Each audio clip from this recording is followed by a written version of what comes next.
신앙 한나라는 인물을 통해 하나님의 뜻과 하나님의 말씀을 함께 나누고자 합니다. 우리 옆에 계신 분과 이렇게 인사하겠습니다. 기도하는 사람이 됩시다.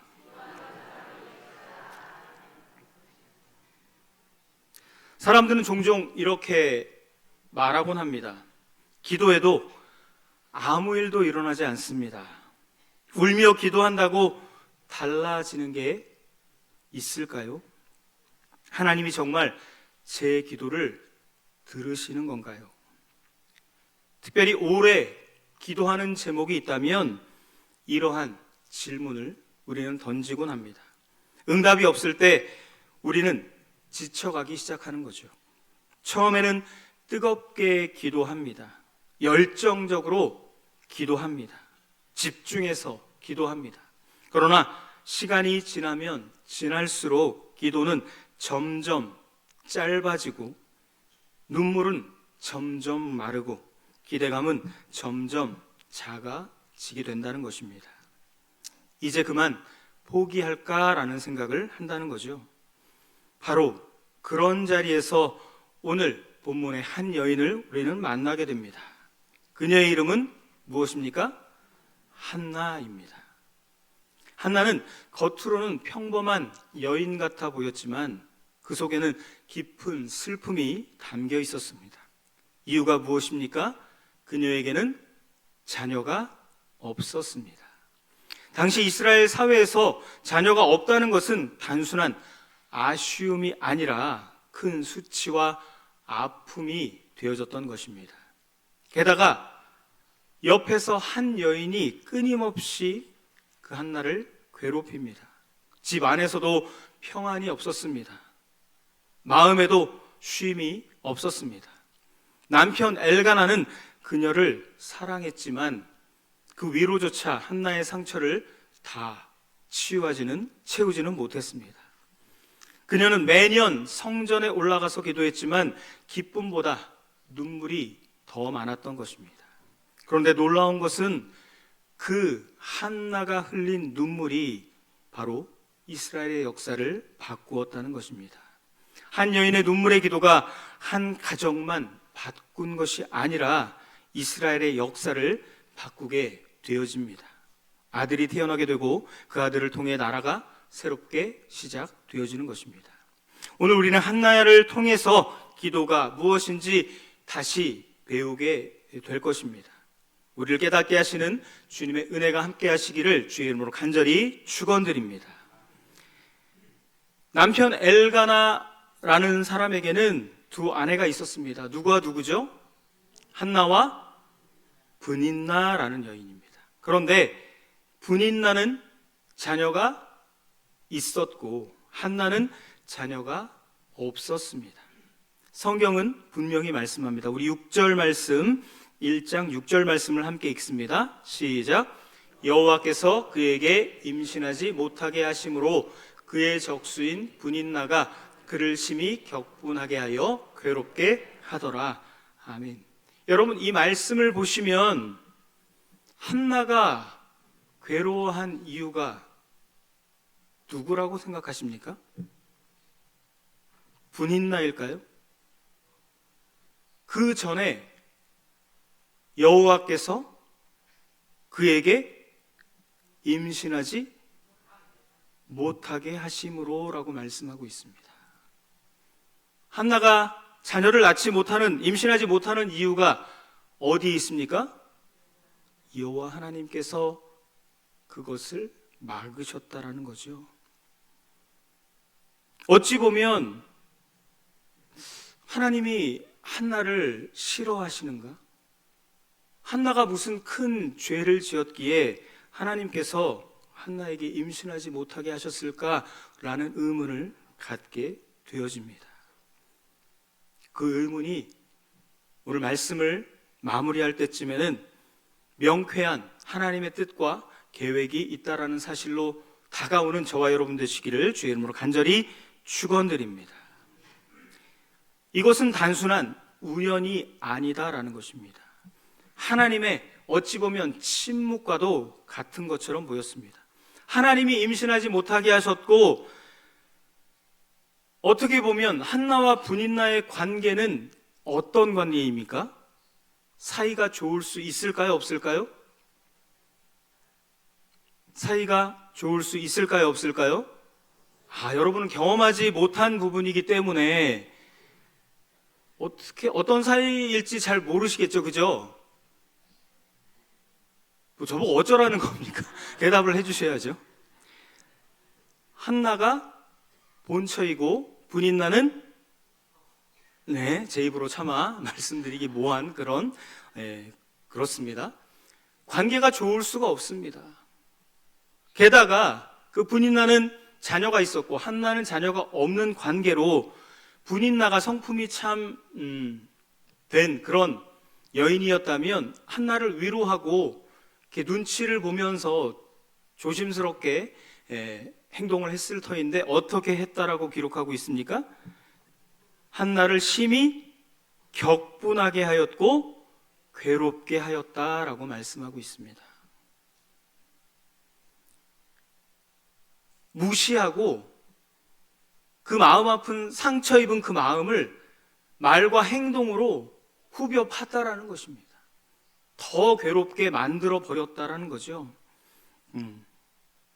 이 한나는 그래서 매년 성전에 올라갈 때마다 그 상처가 더 깊어졌다라는 것입니다.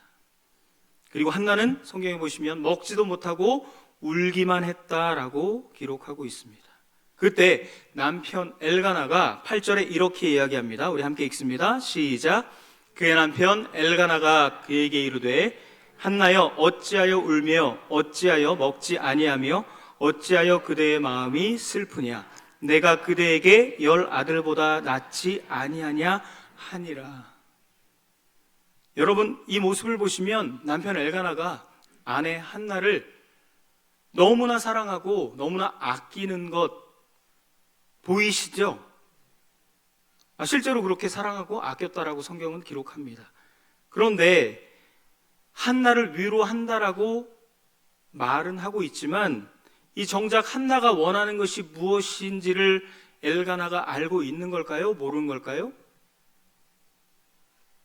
여기 보시면 내가 그대에게 10 아들보다 낫지 아니하냐 이 말은 당신과 나 사이에 자녀가 없어도 괜찮다. 나는 당신만 있으면 되고 당신에게는 내 사랑만 있으면 되지 않겠느냐. 그런데 어찌 슬퍼하여 먹지도 않고 울고만 있느냐라고 엘가나는 한나에게 이야기하고 있는 것입니다. 정작 한나가 왜 울고 있는지 눈물을 흘리며 슬퍼하고 있는지를 알지도 못하는 거죠. 자녀를 못 낳는 것 때문에 슬퍼하는 것뿐만 아니라 브닛나가 한나를 괴롭게 한다는 것, 고통을 주고 있다는 사실을 엘가나가 알고 있는 걸까요? 성경에는 자세하게 기록하지 않았지만 아마 모르고 있는 것 같습니다. 그만큼 브닛나는 지능적으로 한나를 괴롭게 하고 있는 것 같습니다. 좋은 의도로 아내를 위로한다고 한 이야기지만 그 상처 입은 한나의 마음을 위로하기에는 충분하지 않았던 것입니다. 사랑하는 성도 여러분, 어떤 아픔은 사람의 위로로 절대 해결되지 않는 것이 있다라는 것입니다. 오직 하나님께서만 그 상처를 치유하시고 회복하시고 위로하시는 줄 믿습니다. 그래서 우리는 모든 고난과 고통과 아픔, 슬픔을 하나님 앞에 가지고 나아가야 하는 것입니다. 그래서 한나는 마침내 기도의 자리로 나아가고 있는 거죠. 첫 번째로 우리 함께 읽어보겠습니다. 시작. 고난은 깊은 기도를 낳습니다. 우리 10절 말씀을 함께 읽습니다. 시작. 한나가 마음이 괴로워서 여호와께 기도하고 통곡하며. 아멘. 여기서 중요한 표현은 통곡하며라는 것입니다. 이 통곡하며, 통곡이라는 말 앞에 두 글자가 아마 더 붙었을지도 모릅니다. 무슨 글자죠? 제가 생각한 것과는 조금 다르시네요. 대성이라는 말을 들어보셨습니까? 대성통곡을 했을 것입니다. 그만큼 마음이 슬프고 괴로웠다는 사실을 보여주고 있는 부분이죠. 그냥 기도한 것이 아니다라는 것입니다. 마음이 찢어져서 울며 부르짖는 기도를 올리고 있다라는 거죠. 눈물이 있는 기도였습니다. 그의 영혼을 다 쏟아내는 그러한 기도였다는 겁니다. 예수님께서도 그렇게 기도하셨습니다. 누가복음 22장 44절에 이렇게 말씀합니다. 함께 읽습니다. 시작. 예수께서 힘쓰고 애써 더욱 간절히 기도하시니 땀이 땅에 떨어지는 핏방울 같이 되더라. 여러분, 옆에 있는 분들에게 이렇게 한번 질문해 보십시오. 땀 흘리며 기도해 보신 적 있습니까? 옆에 있는 분에게 질문해 보십시오. 기도를 하는데 날씨가 더워서가 아니라, 에어컨을 안 틀어줘서가 아니라 정말 마음이 애통하고 또 슬프고 힘써 기도한 나머지 온몸과 마음이 땀으로 흠뻑 젖기까지 기도해 보신 적이 있느냐라는 것입니다. 사랑하는 성도 여러분, 누구에게나 고난과 어려움, 고통, 슬픔이 있습니다. 아니, 우리 믿는 자들에게 오히려 더 많은 고통과 고난이 실제로 있는지도 모르겠습니다. 그런데 고난은 우리를 기도의 자리로 데려간다라는 것입니다. 그래서 어떤 고난은 저주가 아니라 은혜입니다. 사도 바울이 이야기했죠. 생각하건대 현재의 고난은 장차 우리에게 나타날 무엇과 비교할 수 없었다고요? 영광과 비교할 수 없도다. 고난이 없었다면 한나가 보통 사람처럼 분인나처럼 자녀를 어려움 없이 정상적으로 낳았다면 한나가 하나님 앞에 나가 통곡하며 기도하지 않았을지도 모릅니다. 상처가 없었다면 하나님께 그렇게 매달리지 않았을 수도 있다라는 것입니다. 그 누구도 고난당하는 것을 즐기고 좋아하는 사람은 아무도 없습니다. 하지만 하나님은 때로는 이러한 고난을 통해 우리를 깊은 기도의 자리로 이끌어 가시는 줄 믿습니다. 사랑하는 성도 여러분, 우리가 흘리는 눈물은 약함의 증거가 아니라 하나님께 가까이 가는 통로가 되어진다라는 사실입니다. 여러분이 가지고 있는 상처는 무엇입니까? 그 상처 때문에 혹시 무너지고 계십니까? 아니면 그 상처 때문에 오히려 하나님께 더 가까이 나아가고 계십니까? 두 번째로 한번 화면을 보여주시죠. 읽어보겠습니다. 시작. 하나님은 침묵 속에서도 일하신다라는 것입니다. 우리 12절 말씀을 함께 읽습니다. 시작. 엘리가 그의 입을 주목한즉. 아멘. 한나가 어떻게 기도했다라고 말씀합니까? 기도했는데 어떻게 해요? 오래. 얼마 동안인지 정확하게 기록은 하고 있지 않지만 엄청난 시간과 또 열정을 들여서 하나님 앞에 기도했을 것입니다. 이 말은 한 번 기도하고 끝난 것이 아니다라는 것입니다. 계속 기도했다라는 것입니다. 응답이 없어도 기도했다라는 것입니다. 상황이 변하지 않아도 기도했다라는 것입니다. 여러분은 기도의 제목이 있으실 때 언제까지 얼마나 기도하십니까? 기도 응답이 올 때까지 기도하시겠죠? 적어도 오후 예배에 나오시는 분들은 그렇다라고 대답하실 줄 알았는데 응답이 올 때까지 기도하시겠죠? 혹 그러지 못하셨다라면 지금부터라도 그렇게 기도하시면 됩니다. 사람은 빨리 응답받고 싶어 합니다. 특별히 내가 생각한 때에 응답이 이루어지기를 간절히 바라고 또 원합니다. 기도하고 곧바로 그것이 해결되고 그 문이 열리기를 원합니다. 하지만 하나님은 종종 우리를 기다리게 하십니다. 얼마 동안요? 아주 오랫동안 기다리게 하실 때도 있다라는 거죠. 왜 그렇습니까? 하나님은 단지 문제 해결을 해 주시는 것뿐만 아니라 기도하는 사람을 세우고 계신다라는 것입니다. 저와 여러분에게 어려움이 없고 고난이 없고 고통이 없고 문제가 없다면 하나님 앞에 나와 기도하는 그러한 사람이 과연 얼마나 있겠습니까? 하나님의 침묵은 하나님의 부재가 아닙니다. 하나님의 침묵은 하나님이 일하시지 않는다라는 것이 아닙니다. 하나님의 침묵은 하나님이 준비하시는 시간입니다. 사랑하는 성도 여러분, 씨앗은 땅 속에서 조용히 자랍니다. 씨앗이 보이지 않는다고 아무 일도 없는 것이 아니다라는 것입니다. 우리 하나님도 그렇습니다. 보이지 않아도 일하고 계시는 줄 믿습니다. 한나는 그 시간을 견디고 통과했습니다. 그리고 결국 하나님의 때가 왔습니다. 혹시 지금 오래 기도하고 계시는 것이 계십니까? 응답이 늦어 보여도 하나님은 결코 늦지 않으신다라는 사실을 믿으시기를 주의 이름으로 간절히 축원드립니다. 우리 세 번째로 함께 읽겠습니다. 시작. 눈물의 기도는 역사를 만듭니다. 아멘. 우리 20절 말씀을 함께 읽겠습니다. 시작. 한나가 임신하고 때가 이름에 아들을 낳아 이는 내가 여호와께 그를 구하였다 함이니라. 아멘.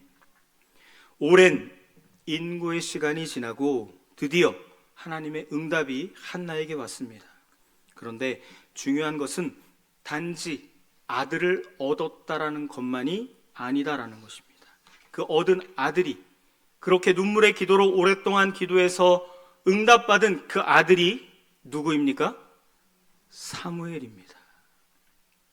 여러분, 사무엘은 단순한 아들이 아니죠. 이스라엘의 영적 회복을 이끌 인물을 한나는 낳았던 것입니다. 사사시대를 마무리하고 왕정시대를 연 그러한 사람이 바로 사무엘입니다. 사사시대가 어떤 시대입니까? 이스라엘 백성들이 하나님의 은혜를 잊고 하나님 앞에 범죄하고 그 결과로 하나님의 심판을 받고 너무나 고통 가운데 하나님께 우리를 구원해 달라고 자신들의 죄를 뉘우치고 회개하며 하나님께서 그 기도를 들으시고 이스라엘 백성들을 구원하시는 내용이 계속해서 반복되어지는 것이 바로 사사기의 큰 주제입니다. 그 사사시대를 마무리하고 이제 왕정시대를 연 사람이 바로 사무엘 선지자잖아요. 사랑하는 성도 여러분, 한 여인의 그러한 기도가, 눈물의 기도가 민족의 역사를 바꾼 것입니다. 우리는 종종 내 기도가 무슨 의미가 있을까, 무슨 힘이 될까라고 생각합니다. 우리가 여러 가지 기도의 제목으로 함께 새벽마다 또 수요일마다 금요 은총 기도회마다 주일마다 목장 예배마다 힘을 모아 중보 기도하는 이유는 여러분 한 사람 한 사람의 그 기도가 하나님 나라의 역사를 이루어가는 큰 힘이 되는 줄 믿기 때문입니다. 저와 여러분의 기도가 아무 의미 없고 소용없는 기도가 아니다라는 것입니다. 하나님은 한 사람의 무릎을 통하여서 그 시대를 움직이고 계신다는 거죠. 어머니의 기도가 가정을 살리는 것입니다. 한 성도의 기도가 교회를 살리는 것입니다. 한 교회의 기도가 나라와 민족을 살리는 것입니다. 기도는 결코 개인적인 그러한 것으로 끝나지 않는다라는 거죠. 그런데 안타까운 것은 기도의 제목을 여쭤봅니다. 성도님들에게 우리 전사님들 많이 여쭤보실 텐데요. 요즘 대신방 기간이고 해서. 그런데 간혹 우리 교회는 안 계시지만 다른 교회의 경우를 예를 들면 기도의 제목이 없으시대요. 너무 평안하대요. 너무 감사한 일이죠, 그죠? 아닙니까? 평안하면 안 됩니까? 평안한 거 감사한 일입니다. 그런데 평안하기 때문에 기도의 제목이 없어야 합니까? 개인은 평안해서 우리 가정은, 우리 자녀들은 큰 문제가 없고 평안해서 기도의 제목이 없을 수 있지만 내 이웃, 성도, 교회, 담임 목사님, 또 목회자들, 이 나라와 민족을 위한 기도의 제목이 우리에게 없습니까? 더 기도해야 할 줄 믿습니다. 그런데 기도의 제목이 없어서 기도의 시간, 기도의 자리에 나오지 않는다라고 이야기합니다. 어떤 순장님이 이렇게 이야기하시더라고요. 순장이 되기 전에는 성경을 하나도 안 읽었는데 순장이 되고 나니까 어쩔 수 없이 읽을 수밖에 없더라. 왜냐하면 파악을 해야 되니까. 우리 목장의 순원들의 성경 읽기 내용과 그 내용들을 파악을 해야 되는데 나는 읽지 않으면서 순원들에게는 읽으라고 하고 몇 장 읽으셨어요? 라고 묻기가 미안해서 읽기 시작했다는 겁니다. 여러분, 그렇게라도 읽게 된다면 얼마나 감사한 것이겠습니까? 내가 그 직분을 받고 그 책임을 받아서가 아니라 그렇게라도 해서 성경을, 하나님의 말씀을 읽게 되어진다면 그것이 그분에게는 좋은 일 아니겠습니까? 기도도 마찬가지입니다. 내 기도의 제목이 없다라고 기도할 것이 없는 것이 아니라 그렇다면 감사하는 마음으로 주변을 바라보아야 할 줄 믿습니다. 하나님을 사랑하고 내 이웃을 내 몸과 같이 사랑하라고 말씀하신 그 말씀에 순종하여서 하나님을 위한 기도, 이웃을 위한 기도를 우리는 해야 합니다. 특별히 저와 여러분, 이 자리에 앉아 계신 저와 여러분은 그냥 아무 이유 없이, 아무 뜻 없이 이 자리까지 오신 것이 아닌 줄 믿습니다. 여러분을 위해 여러분의 어머님이나 아버님이나 또한 누군가의 기도 덕분에 저와 여러분이 이곳에 있는 줄 믿습니다. 내가 믿음이 좋아서 내가 열심히 신앙생활하고 봉사와 헌신을 해서 이 자리까지 앉아 있다라고 생각하시는 분 계시다면 하나님 앞에 지금이라도 생각을 바꾸시기 바랍니다. 예수 그리스도께서 먼저 저와 여러분을 위해 기도하셨고 기도하고 계시고 앞으로도 기도하시는 줄 믿습니다. 그리고 누군가가, 여러분의 부모님이든 형제자매든 또한 누군가가 지금도 여러분을 위해 기도하고 있기 때문에 여러분이 이 자리에 있는 것입니다. 그리고 여러분의 기도가 여러분의 자녀들과 후손들을 살리는 것입니다. 그 기도로 인해서 우리는 지금까지 지내온 것입니다. 그 눈물의 기도 때문에 우리는 이 자리에 있는 거죠. 사랑하는 성도 여러분, 기도는 역사를 움직이는 하나님의 통로가 되어집니다. 오늘 우리의 무릎이, 우리의 눈물이 오늘의 내일의 역사를 바꾸게 되어진다는 거죠. 말씀을 정리하겠습니다. 사랑하는 성도 여러분, 한나는 울며 통곡하며 기도했습니다. 많이 울며 기도했습니다. 사람들은 그 모습을 보고 오해했습니다. 그 남편은 한나가 술 취한 줄 알았다고까지 오해를 했지요. 그 모습이 얼마나 처절하고 다른 사람이 보기에는 정상적으로 보이지 않았다면 그렇게까지 오해를 했을까요? 그러나 하나님은 그 모습까지도 아셨습니다. 그 눈물의 의미를, 그 기도의 무게를, 그 마음의 절박함을 하나님은 당신의, 저와 여러분의 눈물을 절대로 가볍게 여기지 않으십니다. 시편 기자는 이렇게 고백합니다. 시편 56편 8절 말씀 함께 읽겠습니다. 시작. 나의 유리함을 주께서 계수하셨사오니 나의 눈물을 주의 병에 담으소서. 이것이 주의 책에 기록되지 아니하였나이까. 아멘. 나의 유리함을 주께서 계수하신다라고 말씀하십니다. 나의 마음을, 나의 상황을 주님께서 다 아신다라고 고백하고 있습니다. 하나님은 우리의 눈물을 기억하십니다. 그러므로 눈물을 흘려도 됩니다. 울어도 됩니다. 우리 옆에 분에게 이렇게 선포합시다. 울면서 기도합시다. 그렇다고 억지로 짜내지 마십시오. 짠다고 나오지도 않습니다. 여러분, 정말 간절함과 절박함이 있을 때 기도하기 위해 앉았는데, 눈만 감았는데 눈물이 정말 나도 모르게 주체할 수 없을 정도로 흘러나와 보신 적이 있으십니까? 있으시죠? 지금 여기 앉아 계신 분들 정도면 적어도 한 3바가지 정도는 흘리셨을 것입니다. 3바가지, 여기서 웃으셔야 되는데 눈물이 메말라셨거든요. 너무 많이 흘리셔서. 울어도 됩니다. 지쳐도 됩니다. 잠시 흔들려도 됩니다. 하지만 포기하지만 마십시오. 기도를 멈추지 마십시오.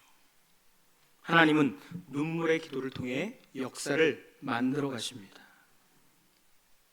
사람에게 다 말하지 못한 그 아픔, 가족도 이해하지 못하는 그 눈물, 아무도 모르는 그 기도 제목 하나님 앞에 쏟아 놓으시기 바랍니다. 그리고 믿으시기 바랍니다. 오늘의 눈물이 내일의 간증이 되어질 것입니다. 오늘의 무릎이 내일의 역사가 될 것입니다. 한나가 그렇게 기도하고 얻은 사무엘은 이렇게 고백했습니다. 사무엘상 12장 23절입니다. 함께 읽습니다. 시작. 나는 너희를 위하여 기도하기를 쉬는 죄를 여호와 앞에 결단코 범하지 아니하고 선하고 의로운 길을 너희에게 가르칠 것인즉. 아멘. 눈물의 기도로 얻은 아들이 누구라고요? 사무엘입니다. 그 사무엘이 민족을 위해서 뭐 하는 죄를 범하지 않겠다라고 고백합니까? 기도를 쉬는 죄. 여러분, 기도 쉬면 무엇입니까? 죄입니다. 모르셨죠? 혹시 잠시 좀 기도를 쉬었다가 좀 천천히 일 좀 해결되고 바쁜 것 끝나면 하겠습니다라고 혹시 하나님 앞에 결단하신 분 계시다면 다시 기도를 시작하시기 바랍니다. 기도하기를 쉬는 것도 죄라고 사무엘은 이야기합니다. 눈물의 기도로 오랫동안 하나님 앞에 기도한 그 한나가 얻은 그 아들이 이스라엘 민족을 위해서 내가 너희를 위하여 기도하는 것을 쉬는 죄를 여호와 앞에 결단코 범하지 않겠다라고 선언하고 있는 것입니다. 저와 여러분이 오늘 이렇게 결단했으면 좋겠습니다. 저를 한번 따라해 보실까요? 주님, 응답이 늦어도 절대로 결단코 기도를 멈추지 않겠습니다. 기도 제목이 없어도 기도를 멈추지 않겠습니다. 이 고백이 저와 여러분의 고백이 되시기를 주의 이름으로 간절히 축원드립니다. 단순히 문제가 있을 때만 하나님 앞에 나와 기도하는 그러한 어리석음을 범하지 마시기 바랍니다. 문제가 없어도 그 문제를 없게 하신 하나님 앞에 감사하는 마음으로 기도하시기를 간절히 축원드립니다. 그것이 하나님께서 저와 여러분에게 원하시는 모습이고 삶이라는 것입니다. 하나님은 한 사람의 기도자를 세우시기 위해 그 역사를 뜻과 계획대로 이루어 가십니다. 그것이 고난이든 평안이든 우리에게 허락하신 모든 것을 하나님 앞에 올려드리시는 저와 여러분 되시기를 주의 이름으로 간절히 축원드립니다. 잠깐 기도하겠습니다. 하나님,